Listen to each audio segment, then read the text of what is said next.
अस्सलाम वालेकुम जीज़ान, मैं आपको आपके दोस्त आपके भाई तैयब एजाज का सलाम। उम्मीद करता हूँ तो आप लोग खैर ऑफिस से होंगे, जहाँ कहीं भी होंगे अपने अहल खाना के साथ एक अच्छी ज़िंदगी बसर कर रहे होंगे। चैनल को लाइक करें, सब्सक्राइब करें, कमेंट करें, हिट द बेल आइकन करना मत भूलिएगा। मेरे पास एक केस है न्यू मेट्रो सिटी गुजर खान का, जिसमें 2 फाइलें हैं और ये दोनों फाइलें बी ब्लॉक की हैं। एक फ़ाइल में 14 लाख रुपये जमा है, अप्रॉक्सीमेट फिगर बता रहा हूँ। एक फ़ाइल में 13 लाख रुपये जमा और ये दोनों फाइलें अलग अलग लोगों के नाम पे हैं। क्यूरी मेरे पास ये है कि क्या ये दोनों फाइलें आपस में मर्ज हो के एक ए साउथ में जा सकती हैं। मतलब ओवरऑल काफ़ी ज़्यादा लोगों के पास फाइल मौजूद हैं। ये सवाल जहन में आ सकता है, लेटर सपोज मैं हूँ, आप है, एक आप सुन रहे हो, एक मैं हूँ, हम दोनों आपस में दोस्त हैं। मेरी भी फाइल है एनएमसी की, आपकी भी। एक में 14-15 लाख जमा है, एक में 12-13 जमा है। अब आप अपनी कैलकुलेशन इस तरह बता रहे हैं कि जी चले लेटर सपोज 20 लाख का प्लॉट था, 15 लाख डेवलपमेंट चार्जेस है, टोटल 35 लाख था। दोनों फाइलों ने मिलके 30 लाख तो दिया हुआ है, तो इन दोनों को आपस में यूँ मर्ज कर देते हैं।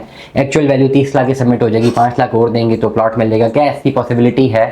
बिल्कुल नहीं, वेरी स्ट्रेट फॉरवर्ड बिल्कुल नहीं है। इस तरह की क्रॉस मर्जिंग अवेलेबल नहीं है। दोनों सूरतों में आपको अपनी फाइल जो है वो सरेंडर करनी पड़ेगी मार्केट में, और 75% अमाउंट जो है आपकी डिडक्ट हो जाएगी। ओवरऑल एक और मर्जिंग है डेफिनेटली। अगर आपके पास 2 फाइलें हैं, लेटर सपोज एक में 15 लाख जमा है, एक में 15-16 लाख जमा है, या 2 इस तरह की ऑप्शन हैं, या ऐसी 2 भी फाइलें हैं जिन दोनों को, ये 3 फाइलें या 4 फाइलें, ऐसी फाइलें जिनको मिलाकर 45 लाख रुपए की अमाउंट बन जाती है, पेड अमाउंट।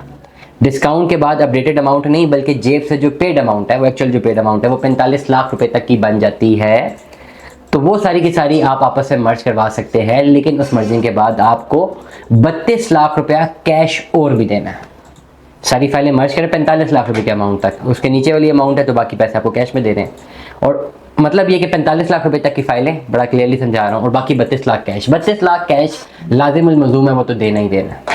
और जितनी भी फाइलें हैं उनको मिला के अगर तो अमाउंट 45 तक बन गई तो वेल एंड गुड। 45 से नीचे बन गई, लेटर सपोज 35 बन गई, तो 10 लाख वो कैश आपको अलग से देना है। या 45 से ज़्यादा बन गई तो ऊपर वाली वैल्यू 75% उड़ जाएगी, खाली 45% फुल वैल्यू पे कंसिडर होगा। लेटर सपोज 10 लाख रुपए ज़्यादा जमा है, 55 लाख रुपए तक जमा है, तो वो 7.5 लाख उड़ जाएगा, 2.5 लाख रुपए कंसिडर होगा, जो कि 32 लाख रुपए की क्रॉस जो नेट वैल्यू से कम हो जाएगा। लेकिन अगर आपकी फाइलों में 45 लाख से ज़्यादा अमाउंट जमा है तो आप इस कन्वर्जन पे ना ही जाएं, आपको नुकसान होगा। 45 लाख से नीचे वाली अमाउंट पे जाते हैं तो आप इस कन्वर्जन पर जा सकते हैं। No, it is very clear, ठीक हो गया।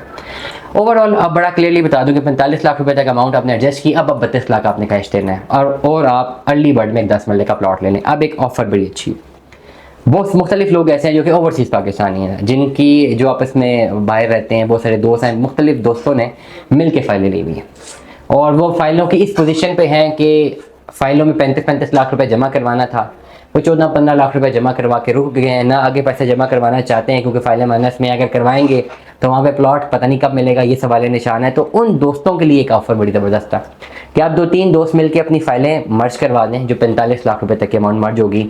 अब जो 32 लाख की अमाउंट है, अब जितने भी लोग हैं, 3 दोस्त हैं, 4 दोस्त हैं, लेटर सपोज, जो पैसे आपके पास फाइलों में हैं वो तो आपने देने ही देने, आप वो आपस में डिवाइड करके कैश की फॉर्मेट पे दे के किसी एक के नाम में प्लॉट निकलवा के, या जॉइंट प्लॉट भी करवा सकते हैं, जॉइंट नामों पे प्लॉट दिलवा के हम आपको अर्ली बर्ड में 10 मरले का प्लॉट दे देते हैं।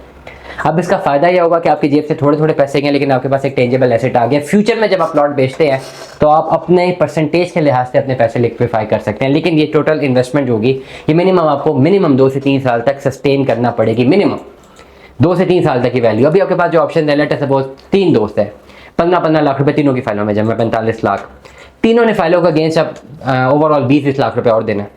20-20 लाख और दे के भी उनको नहीं समझ आ रही प्लॉट कहाँ पे लें, तो वेरी स्ट्रेट फॉरवर्ड। अब ये ऑप्शन है कि चलो 15-15 लाख की तीनों दोस्त आपस में फाइल मर्ज कर ले, 45 लाख की अमाउंट आ गई, अब आ जाए 32 लाख की कैश वैल्यू पे। वो अप्रॉक्सीमेटली आपको 11-11 लाख रुपया हर बंदे ने देना है। आप अपनी फाइल के साथ 11 लाख कैश और पे करते हैं, जिसपे आपने पहली फाइल में 20 लाख देना था। 11 लाख आपने कैश पे किया, आपने 10 मरले का एक पोजेशनेबल प्लॉट ले लिया अर्ली बर्ड का, जिसकी हम आपको जॉइंट नामों पे करवा देंगे। अब आपकी जेबों से 25-25 लाख की इन्वेस्टमेंट होगी, जिन लोगों ने इन्वेस्टमेंट की हुई है। अब ये अर्ली बर्ड का जो प्लॉट है, अभी तो मार्केट डाउन है, लेकिन जैसे मार्केट ऊपर होनी है, क्योंकि ये गेट के करीब तरीन है, सबसे पहले इन्होंने सुपर हिट होना है, और ये होंगे, ये सबसे पहले बिकेंगे और सबसे तेज बिकेंगे। ये खाली टाइम की है, टाइम की बात है। 2 साल, 2.5 साल, 20 महीने, 25 महीने लगेंगे, 30 महीने लग सकते हैं, लेकिन एक टाइम आएगा ये उठ जाएंगे। जिस दिन ये प्लॉट बिकते हैं प्रॉफिट में, आपकी इन्वेस्टमेंट 20-20 लाख रुपये हुई हुई, 21-21 लाख रुपये हुई हुई है, अप्रॉक्सीमेट फिगर बता रहा हूँ। आप अगर लेट सपोज ये उस वक्त 10 मरले का प्लॉट 1 करोड़ में भी बिक गया, और इंशाल्लाह ये बिकेगा, एक टाइम आएगा, क्योंकि सब जगह पे ऐसा ही हुआ है, टाइम लगा है लेकिन हुआ ऐसा ही है। 10 मरले का प्लॉट डेवलप सोसाइटी में आज से 3-4 साल बाद, 5 साल बाद करोड़ रुपए का ही बिकना है, इसे कम नहीं मिलना।